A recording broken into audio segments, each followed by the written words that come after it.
محترم حاضرین، ابھی میں نے آپ حضرات کے سامنے سورۃ النساء کی آیت نمبر 19 سے آیت نمبر 21 تک کی آیات تلاوت کی۔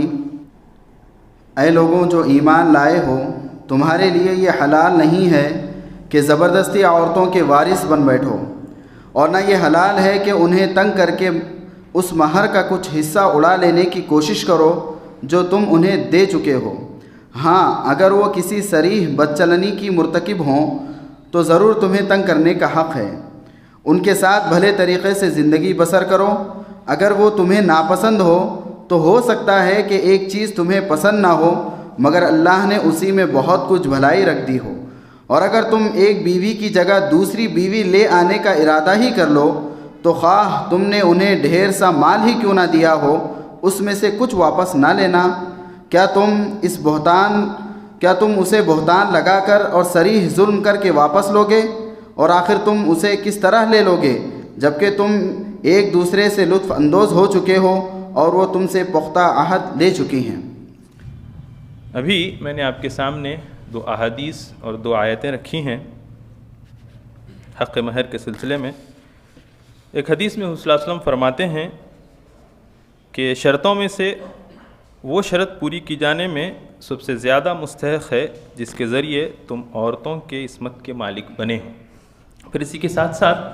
ایک اور حدیث جس میں حضرت عمر بن خطاب رضی اللہ عنہ فرماتے ہیں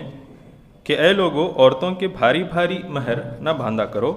اس لیے کہ اگر دنیا میں یہ کوئی شرف و عزت کی چیز ہوتی اور اللہ کی نگاہ میں یہ کوئی متقیانہ فعل ہوتا تو اس کے سب سے زیادہ حقدار نبی صلی اللہ علیہ وسلم تھے۔ لیکن مجھے نہیں معلوم کہ رسول اللہ صلی اللہ علیہ وسلم نے 12 اقیہ سے زیادہ پر کسی عورت سے نکاح کیا ہو یا اپنی لڑکیوں میں سے کسی لڑکی کی شادی کی ہو۔ یہ اسلام جو ہے دین فطرت ہے۔ اسلام کا طریقہ وہ طریقہ ہوگا جس پر عمل کرنے سے انسان کی اس دنیا کی زندگی بھی کامیابی سے ہمکنار ہوگی اور آخرت کی زندگی بھی یقیناً کامیاب ہوگی۔ اس کو اسلام کس نظریے سے، کس اینگل سے، کس طریقے سے ہمارے سامنے رکھتا ہے اور اس پر جو سوسائٹی تیار ہوتی ہے وہ کس طرح کامیابی کی طرف جاتی ہے۔ اور اگر ہم دیکھیں گے کہ ایک انسان اس دنیا کے اندر جیسے ہی آنکھ کھولتا ہے، ایک معاشرے کے اندر اپنے آپ کو لے آتا ہے تو اس کے ساتھ کئی نظام جو ہے اس کے زیر اثر آتے ہیں۔ ایک آئلی نظام ہوگا، ایک معاشی نظام ہوگا، ایک سیاسی نظام ہوگا۔ یہ تمام چیزیں مل کر کے ایک معاشرتی نظام کے تحت آئیں گے جو اس معاشرے کی حصہ ہوں گے۔ اگر اس نظام کے اندر اللہ اور اس کے رسول کے احکامات کا پاس و لحاظ رکھا جائے گا تو یہ خوبیوں سے بھر جائے گا، اور اگر اللہ اور اس کے رسول کے احکامات کا پاس و لحاظ نہیں رکھا جائے گا بلکہ اپنے اصول ہوں گے، اپنے ڈیفائن کرتا طریقے اور ضابطے اگر ہوں گے تو وہ خرابیوں سے بھرا ہے۔ لیکن انسان یہ ہے کہ وہ بڑا کمزور ہے، اتنا کمزور ہے۔ بعض علماء نے بات بتائی کہ دیکھو دنیا کے اندر جتنے جانور پرند ہیں ان کی جو اولادیں ہوتی ہیں وہ پیدا ہوتے ہی کھڑی ہو جاتی ہیں، پیدا ہونے کے کچھ دنوں کے بعد اڑنے لگتی ہے، لیکن انسان کا بچہ ایسا ہے جو 9 مہینے تک بیٹھنا بھی نہیں سیکھتا، اتنا کمزور انسان ہوتا ہے۔ تو اس بنیاد پر وہ ایک معاشرے کے ساتھ جڑا رہنا پسند کرتا ہے۔ وہیں داخلی طور پر یہ بات بتائی کہ انسان کے اندر کچھ جبلتیں ایسی ہیں جو اسے مل جل کر رہنا جو ہے سکھاتی ہیں، اور بغیر مل جل کر کے رہے کہ اس کی زندگی جو ہے کامیابی کی طرف نہیں آتی، اور وہ تنہا کسی بڑے کام کو انجام نہیں دے سکتا۔ تو اس بنیاد پر اسے معاشرتی نظام کی ضرورت پڑتی ہے۔ پھر ایک اور بات ابن خلدون نے لکھی ہے کہ افراد انسانی کا اکٹھا مل جل کر رہنا ایک ناگزیر امر ہے، اور یہ وہ حقیقت ہے جسے اہل علم اس طرح بیان کرتے ہیں کہ انسان پیدائشی طور پر مادنیت پسند واقع ہوا ہے۔ یعنی ایک آدمی کو اگر تنہا رکھا جائے تو وہ بڑا حیران اور پریشان ہو جاتا ہے، وہ بوکھلا جاتا ہے، اور ایسی اس کی حالت ہو جاتی ہے کہ وہ اپنے آپ کو تنہا محسوس کرنے لگتا ہے اور اپنی جان کو ایک بڑا بوجھ اور مصیبت سمجھنے لگتا۔ اگر وہی چار لوگوں کے درمیان مل جل کر کے رہتا ہے تو بڑا ہلکا اور اسے آرام اور سکون محسوس ہوتا ہے۔ پر 6 بنیادی باتیں اسلامی معاشرت کے اندر بنیادی طور پر ہمیں ملتی ہیں۔ پہلی بات یہ ہے کہ وحدت نسل انسانی کے لیے اسلامی معاشرت کی ضرورت ہے یا معاشرت کی ضرورت ہے، یعنی ایک انسان اپنی نسل کو آگے بڑھانے کے لیے ایک معاشرہ، ایک سوسائٹی، ایک مل جل کر کے زندگی گزارنا ضروری، اس کے بغیر وہ آگے نہیں بڑھ سکتا، اس کی ناکامی اور نامرادی اس کے حصے میں آئے گی۔ دوسرا بنیادی بات بتایا گیا کہ وحدت فکر انسانی ہونی چاہیے، کہ ایک دوسرے کی فکر ہونی چاہیے، ایک دوسرے کا خیال ہونی چاہیے۔ اس بنیاد پر اسے معاشرت کے اندر شمولیت اختیار کرنی پڑتی ہے، سوسائٹی کے اندر رہنا پڑتا ہے۔ تیسری بات بتائی گئی کہ قیام خیر و رفع شر کے لیے جو ہے ایک معاشرت کی ضرورت پڑتی ہے، یعنی سوسائٹی کے اندر خرابیاں پیدا ہوتی رہتی ہیں، اس کو دور کرنے کے لیے، اس کو روکنے کے لیے، اس کو ختم کرنے کے لیے ایک معاشرے کے اندر ایک انسان کا شامل ہونا ضروری ہو جاتا ہے۔ وہیں دوسری طرف خیر کو بلانے کے لیے، بھلائیوں کو پیدا کرنے کے لیے، بھلائیوں کو آگے بڑھانے کے لیے ایک سوسائٹی کے اندر ایک انسان کی شمولیت اختیار کرنا ضروری ہوتی ہے۔ چوتھی بات بتائی گئی کہ امر بالمعروف اور نہی عن المنکر کا جو ہے اللہ تعالیٰ نے جو ذمہ داری دی ہے، اس بنیاد پر بھی جو ہے معاشرے کے اندر ضروری ہوتی ہے کہ اس کی شرکت ہو جائے۔ پانچویں بات بتائی گئی کہ ہمدردی اور ایثار جو ہے اس کے اندر پیدا کرنا چاہیے، وہ کہیں جا کر کے اس اسلامی معاشرتی نظام کے اندر یہ چیز پیدا ہوگی۔ ایک اور بنیادی بات جو چھٹی بات ہے وہ یہ ہے کہ احساس ذمہ داری، یعنی جب ایک معاشرے کے اندر اس کی اپنی نسلیں پیدا ہونے لگتی ہیں تو وہ اپنے آپ کو تنہا نہیں رکھ سکتا، بلکہ اس کے اندر ایک احساس ہونا چاہیے، ایک ذمہ داری ہوتی ہے۔ باپ ہے تو وہ اپنے بچوں کی ذمہ داری محسوس کرتا ہے، ماں ہے تو اپنے گھر کی ذمہ داری محسوس کرتی ہے، وہیں بچے ہیں تو اپنے والدین کی ہمدردی، خیر خواہی، ان کی خدمت ایک جذبہ ہوتا ہے۔ تو یہ احساس ذمہ داری کا خیال ایک معاشرت کی طرف انسان کو لاتا ہے، کوئی ڈفرنس نہیں رکھا ہے۔ پہلا بنیادی بات کہ نسل کے طور پر اللہ تعالیٰ نے کوئی کسی کے اندر کوئی ڈفرنس نہیں رکھا، چاہے وہ کسی نسل سے کیوں۔ پھر دوسری بات بتائی کہ رنگ کی بنیاد پر بھی کوئی معاشرہ جو ہے کھڑا نہیں ہو سکتا، اسی لیے اللہ کے نبی صلی اللہ علیہ وسلم نے کہا کہ تم کوئی گورا، کوئی عربی، کوئی اجمی اللہ تعالیٰ کے نزدیک برابر مقام اور مرتبہ رکھتے ہیں۔ تو یہ معاشرے کے وہ بنیادی اصول ہیں جو اسلام نے سکھایا، کہا کہ اگر ان اصولوں پر کوئی معاشرہ اگر تعمیر ہوگا تو وہ ترقی کرے گا، وہ کامیابی کے زینوں کو چھوئے گا اور کل آخرت کی کامیابی بھی اس کے حصے میں آئے گی۔ تیسری بات بتائی کہ پیشے کی بنیاد پر بھی کوئی ڈیفرنس نہیں ہوگا، گو کوئی آفیسر ہوگا، کوئی جو ہے غلام ہوگا، کوئی نوکر ہوگا، لیکن بحیثیت انسان کے دونوں کا مقام اور مرتبہ اتنا ہی ہے۔ چوتھی بات بتائی کہ جنس کی بنیاد پر، عورت اور آدمی کی بنیاد پر یا مرد اور عورت کی بنیاد پر اگر تفریق کریں گے تو پھر معاشرہ بگاڑ کی طرف جائے کہ زبان کی بنیاد پر بھی جو ہے کوئی معاشرہ ترقی نہیں کر سکتا۔ اللہ تعالیٰ نے صاف صاف تمام انسانوں کو بتایا کہ دیکھو تم کسی مرد اور عورت وہ صرف سوائے آدم اور حوا کے کسی اور کی اولاد نہیں ہو، پھر کہاں سے تمہاری نسل، کہاں سے تمہارا رنگ، کہاں سے تمہارا پیشہ، کہاں سے تمہاری جنس، کہاں سے تمہاری زبان جو ہے بیچ میں آ جاتی ہے۔ اگر کوئی مقام، کوئی مرتبہ اللہ تعالیٰ کے نزدیک مل سکتا ہے تو وہ اللہ تعالیٰ سے ڈرنے میں، اور خاص طور پر اللہ کے نبی صلی اللہ علیہ وسلم نے حجۃ الوداع کے موقع پر بھی اس کی بڑی وضاحت کی ہے، آپ کسی موقع پر اس چیز کو پڑھ کر کے دیکھ سکتے ہیں۔ دوسری بنیادی بات، کسی اسلامی معاشرے کو ترقی کے لیے، ترقی کے طور پر آگے بڑھنا ہے تو کہا کہ وہ نظریاتی بنیاد ہے۔ اللہ تعالیٰ نے قرآن مجید کے اندر بیشتر مقامات ہمیں ملیں گے، سورہ احزاب، سورہ آل عمران، سورہ نساء، وہاں پر جو ہے اللہ تعالیٰ نے بارہا بتایا ہے کہ نیکی کے معاملے میں اللہ تعالیٰ کے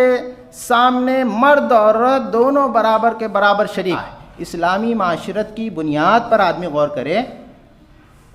صرف مرد کا حصہ نہیں۔ پھر ایک اور بات، کچھ لوگ کہتے ہیں کہ مرد اور عورت کے بیچ میں انصاف نہیں ہوتا، اس کو تو برابر کا شریک جب تم کہتے ہو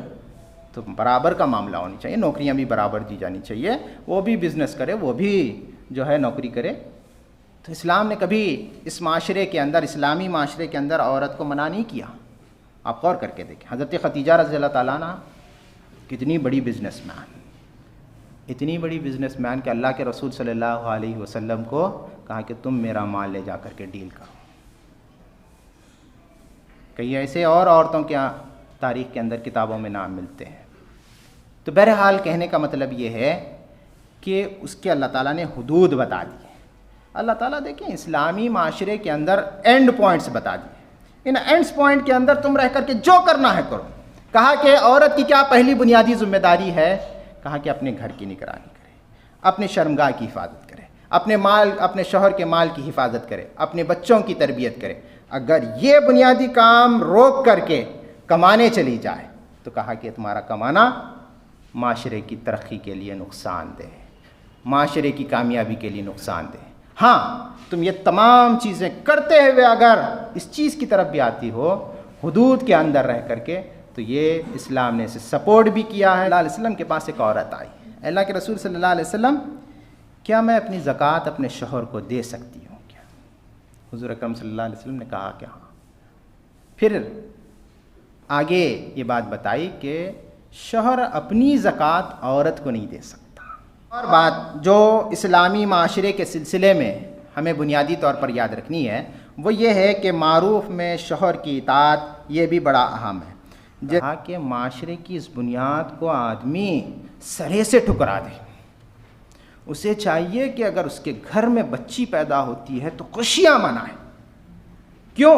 کیونکہ اللہ کے نبی صلی اللہ علیہ وسلم نے کہا کہ اگر کسی کے گھر میں 2 بچیاں ہوتی ہیں، وہ اچھی تربیت کرتا ہے، اچھی جگہ بیاہ کر دیتا ہے، جنت میں موئے اور وہ ایسے ہوں گے۔ کبھی اللہ کے نبی صلی اللہ علیہ وسلم نے بیٹے کے سلسلے میں یہ بات نہیں کہی۔ پھر اس کے ساتھ ساتھ اللہ کے نبی صلی اللہ علیہ وسلم نے والدین کے سلسلے میں اس معاشرے کے بارے میں دیکھیں کہ آج اولڈ ایج ہوم کا جو ہے، یتیم خانوں کا یا پلے ہوم کا جو ہے تصور بڑا عام ہے۔ مجید کا اگر ہم مطالعہ کریں گے، جہاں اللہ تعالیٰ نے اپنا ذکر کیا اس کے فوراً بعد رسول کا ذکر کیا۔ اگر کہیں دوسرا مقام ملتا ہے تو کہا اپنے ذکر کے بعد تمہارے اپنے والدین کا ذکر۔ تو والدین کے سلسلے میں اگر بچے فکر مند ہوں گے اور بچوں کے سلسلے میں والدین فکر مند ہوں گے تو معاشرہ خود بخود جو ہے ترقی کی طرف جائے۔ تو میں پورے توجہ کے ساتھ آپ کی اپیل کرنا چاہتا ہوں کہ اپنی اولاد کی تربیت پر توجہ دیں، کیونکہ یہ اسلامی معاشرے کے بنیادی اصول ہیں کہ جب تک آپ اپنی اولاد کی صحیح طور پر نشوونما نہیں کریں گے، تربیت نہیں کریں گے، خیال نہیں کریں گے، اگر احادیث کا حوالہ دینے بیٹھ جائیں تو بڑی احادیث آپ کو ملیں گے جو اللہ کے نبی صلی اللہ علیہ وسلم نے کہا کہ اپنی اولاد کی تربیت کے خاص راز ذمہ دار والدین ہوں گے۔ کہ اگر کل کے روز وہ کچھ بھی کر لیں، کچھ بھی گناہ کر لیں، والدین اس کے حصے دار ہوں گے۔ ایک آخری بات جو اس سلسلے کی ہمیں ملتی ہے، ایک معاشرے کے وجود کا حصہ جو ہوتے ہیں، شادی کا وہ بنیادی بندھن ہے جس کی بنیاد پر ایک معاشرہ کا ایک اینٹ جو ہے آگے بڑھنے لگتا ہے۔ اس میں کہ کچھ خواتین اللہ کے رسول صلی اللہ علیہ وسلم کے گھر آئیں اور اپنے شوہروں کی شکایتیں کرنے لگیں، تو اس وقت اللہ کے نبی صلی اللہ علیہ وسلم نے کہا تم لوگ کان کھول کر کے سن لو، تم میں سے وہ لوگ خراب ہیں جو اس طرح کی شکایتیں کرتے ہیں۔ کہ ایک آدمی جب نکاح کرتا ہے تو اللہ کے نبی صلی اللہ علیہ وسلم نے کہا کہ 4 بنیادوں پر کیا جاتا ہے، ایک نسب کی، رنگ کی، خاندان کی، دینداری کی بنیاد پر۔ میں آپ کے سامنے ابن ماجہ کی ایک حدیث پڑھتا ہوں۔ عورتوں سے ان کے حسن کی وجہ سے نکاح نہ کرو، ہو سکتا ہے کہ ان کا حسن و جمال انہیں خرابی کی راہ پر ڈال دے۔ نہ ان کے مال و دولت کی بنا پر شادی کرو، ہو سکتا ہے کہ ان کا مال ان کو سرکشی اور فخر میں مبتلا کر دے، بلکہ دین اور اخلاق کی بنا پر شادی کرو۔ کالی کلوٹی لونڈی جو دین اور اخلاق سے آراستہ ہو بہت بہتر ہے۔ ایک اور حدیث سماعت فرمائیں اسی سلسلے کی، جس نے عزت کے لیے کسی عورت سے شادی کی اللہ اس کو ذلت کو بڑھا دے گا، اور جس نے مال کے لیے کسی عورت سے شادی کی اللہ اس کی محتاجی کو بڑھا دے گا، اور جو حسب اور نسب کی وجہ سے شادی کرے گا اللہ اس کی پستی اور ذلت بڑھا دے گا، اور جو کسی عورت سے شادی اس ارادے سے کر لے کہ اس کی نظر نیچی رہے، اس کی شرمگاہ محفوظ ہو جائے، یا رشتوں کو جوڑا جائے تو اللہ دونوں کی شادی میں برکت عطا فرمائے گا۔ یہ طبرانی کی حدیث ہے۔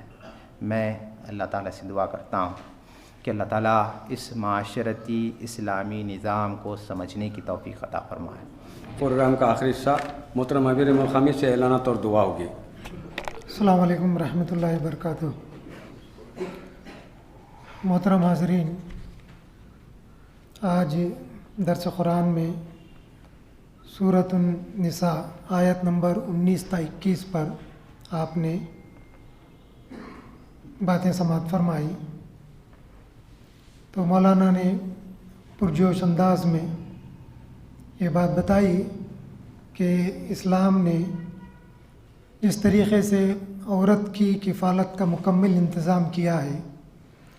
اور اسلامی تعلیمات کا پاس و لحاظ نہیں رکھنے سے آج مساجد کے سامنے قسم پرسی کی حالت میں ہم خواتین کو دیکھتے ہیں۔ اور وراثت کے سلسلے میں یہ بات بتائی کہ کیونکہ موجودہ جو سوسائٹی کی کیفیت ہے، وراثت کی تقسیم جس طریقے سے ہونا چاہیے وہ ہو نہیں پا رہی، تو اس کے پیش نظر آپ نے یہ تجویز پیش کی کہ اپنے جیتے جی اگر وراثت کی تقسیم کر دی جائے تو بہت سارے مسائل سے نجات حاصل کر سکتے ہیں۔ لیکن حقیقت میں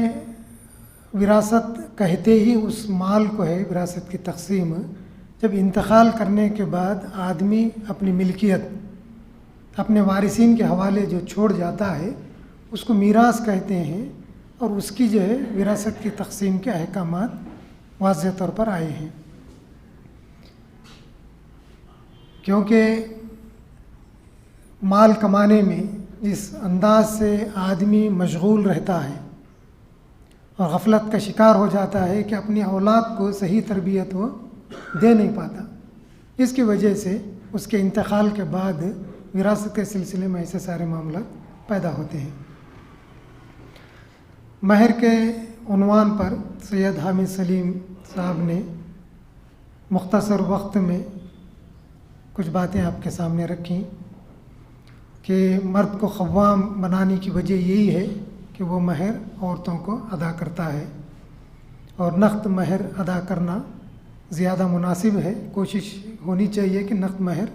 ادا ہو جائے، ناگزیر صورت میں جو ہے فقہی مسئلے کے لحاظ سے گنجائش بھی نکلتی ہے کہ بعد میں بھی مہر ادا کر سکتے ہیں۔ مہر کی مقدار کے سلسلے میں آپ نے بتائی کہ اللہ کے رسول صلی اللہ علیہ وسلم کی مہر کا جو ہے کیا سسٹم تھا، کس طریقے سے کیا مہر ادا کیے اللہ کے رسول نے، اور کوئی ہارڈ اینڈ فاسٹ جو ہے اس میں ریگولیشنز نہیں ہے کہ مہر بہت زیادہ ہو یا مہر بہت کم ہو۔ شوہر کی جو یعنی جو نکاح کرنے والا شخص ہوتا ہے اس کی آمدنی کے لحاظ سے مہر کی ادائیگی ہونی چاہیے، اور وہ مہر عورت کا حق ہے، وہ قابل قبول عورت کو ہونی چاہیے۔ لیکن معاشرے میں آج سسٹم ایسا ہے، بہت کم ہی عورت کو جو ہے پوچھا جاتا ہے جس کو مہر ملنا ہوتا ہے۔ والدین یہ جواب دیتے ہیں کہ ہمارے لیے مہر یہ کافی ہے، یہ تو کیا ہے چل جاتا ہے، کتنا بھی بندو دیو یا نہ دیو، اس طریقے سے والدین، لڑکی کے والدین ڈیسیجنس لے لیتے ہیں۔ بسا اوقات دینے والے مہر بہت زیادہ مانتے ہیں کہ اس کے ذریعے سے سوسائٹی میں اپنا کچھ بخار بڑھ جائے، حالانکہ ان کی اپنی حیثیت تو ہوتی نہیں ہے۔ کبھی کبھار اپنی حیثیت سے بہت کم جو ہے مہر باندھا جاتا ہے۔ بہرحال اس سلسلے میں اسلامی تعلیمات کو ملحوظ رکھنا چاہیے اور اعتدال کی روش اختیار کرنا چاہیے۔ اور اسلام کا معاشرتی نظام، اس پر عظمت اللہ خان صاحب نے جامع انداز میں تقریباً اسلامی معاشرتی نظام کے جو بنیادیں ہیں وہ سارے آپ کے سامنے نکات کے انداز میں رکھے ہیں کہ عام طور پر یہاں ہمارے معاشرے میں جب ہم گہرائی سے ان بنیادوں پر نظر ڈالتے ہیں تو کئی پہلو سے ہمارا معاشرہ ان بنیادی معاشرتی جو اسلامی نظام کے بنیادیں ہیں بہت دور ہم اپنے آپ کو پاتے ہیں۔ اور ایک تو برتنے کی کیفیت ہے، دوسری چیز یہ ہوتی ہے کہ سوچ، ایک فکر، ایک آئیڈیالوجی، اس سے بھی ہم بہت دور نکل چکے ہیں۔ یہاں پہ ہمارے پاس کئی لوگ ہوں گے جو باہر کام کیے ہیں، آپ دیکھیں گے وہاں پر ایک پیون ہوتا ہے اور ایک باس بھی ہوتا ہے۔ اگر عرب ہیں، پیون عرب ہے، باس بھی اگر عرب ہے، تو ان دونوں کی جو گفتگو ہوتی ہے، باس کی حیثیت سے جو ہے ڈیل نہیں کرتا، یا جو پیون بھی ہوتا ہے عرب، اس میں وہ مرغوبیت کی کیفیت نہیں ہوتی گفتگو کے انداز میں۔ تو ان بلٹ یہ ہوتا ہے کہ پوزیشن کے لحاظ سے میں بڑا یا میں چھوٹا، وہ کلچرلی تہذیبی اعتبار سے ان کی سسٹم میں، ان کی لائف سٹائل میں وہ چیز نہیں آتی، جو یہاں پر آتی ہے۔ یہاں پہ باس ہے، اخلاقی اعتبار سے چاہے کتنا گزرا انسان کیوں نہ ہو، ایک پیون ہے، اخلاقی لحاظ سے کتنا ہی جو ہے اونچے مقام پر کیوں نہ ہو، برتاؤ میں آپ دیکھیں گے یہ جو پیون ہے وہ مرغوب ہو جاتا ہے اور باس جو ہے وہ حاوی ہو جاتا ہے۔ میں جس کمپنی میں باہر جوائن کیا سٹارٹنگ میں، حالانکہ ہمارا باس ہے، اس کی خیرت بھی اچھی تھی، وہ خود جو ہے امامت کرتا تھا، لیکن بعد میں ایک سیکریٹری جب آیا تو مصر کا تھا، وہ حافظ قرآن تھا، تو آنے کے بعد حالانکہ اس کی خیرت اتنی اچھی نہیں تھی، اس کے باوجود مگر آفس میں نماز پڑھتے تھے، اس کے باوجود حافظ ہونے کے لحاظ سے اس کو امامت کے لیے وہ آگے بڑھاتا تھا، اور جس انداز سے ریسپیکٹفل وے میں اس سے بات کرتا تھا وہ ایک الگ نوعیت کی ہوتی تھی۔ اور ہم سے یہ کہتا تھا، کیونکہ ہم انجینئر سے جیسا بھی ہے، کہ آپ اتنے گھبراتے ہوئے کیوں بات کرتے ہیں، وہ کہتا تھا ایک دم فری فرینک آپ لوگ جو ہے کیوں ڈسکس نہیں کرتے، کیوں بات نہیں کرتے، کوئی چیز میں پوچھتا ہوں تو ایک دم جو ہے مرعوب ہو کر اتنے گھبرائے ہوئے کیوں جو ہے بات کرتے ہیں۔ تو یہ چیز جو ہے وہاں کی سوسائٹی یا وہاں کی تہذیب، وہ جو اسلامی تعلیمات ہوتے ہیں وہ کہیں نہ کہیں تہذیبی اعتبار سے کلچرلی ایک نسل سے دوسرے نسل کو ٹرانسفر ہوتے ہیں۔ اور دیکھیں گے والدین کا جو احترام ہوتا ہے، میرے ایک ساتھی تھے وہاں پہ کانٹریکٹر، سائٹ انجینئر ہونے کی حیثیت سے کئی سائٹس پہ جو ہے وہ دورہ کرتے تھے۔ دبئی میونسپلٹی کا باس بولے تو بہت بڑا جو ہے اس کا پوزیشن ہوتا ہے، کیونکہ یہاں پہ حکومت میں جیسا ایک منسٹر ہے، منسٹریز میں بھی ایک پاورفل منسٹری ہوتی ہے، تو اس طریقے سے جو گورنمنٹ ڈپارٹمنٹس ہیں دبئی میونسپلٹی کا بہت بڑا جو ہے وہاں پہ اثر و رسوخ ہوتے ہیں۔ وہاں کا باس اپنی والدہ سے چھوٹا موٹا کام، کیونکہ کنسٹرکشن کے ریلیٹڈ کام تھا، ماں جب کوئی کام بتاتی ہے، اس کے گھر پہ گئے تھے انہوں، کہ ایسا نہیں ایسا کریں گے، تو اتنا خندہ پیشانی کے ساتھ ماں کی بات کو تسلیم کرتا تھا، میں حیرت ہو گیا بولتے ہیں ہمارے دوست۔ تو ماں کا احترام، ماں کی بات کا جو ہے پاس و لحاظ کرنا، یہ چیز بھی جو ہے تہذیبی اعتبار سے کلچرلی بھی جو ہے ایک دوسرے سے جو ہے ٹرانسفر ہوتی ہے۔ میں دوسرے کمپنی کے ایک باس کی بات بتا رہا ہوں، مثالیں جسٹ پیش کر رہا ہوں کہ کس طریقے سے غیر شعوری طور پر اسلامی تعلیمات ٹرانسفر ہوتے ہیں۔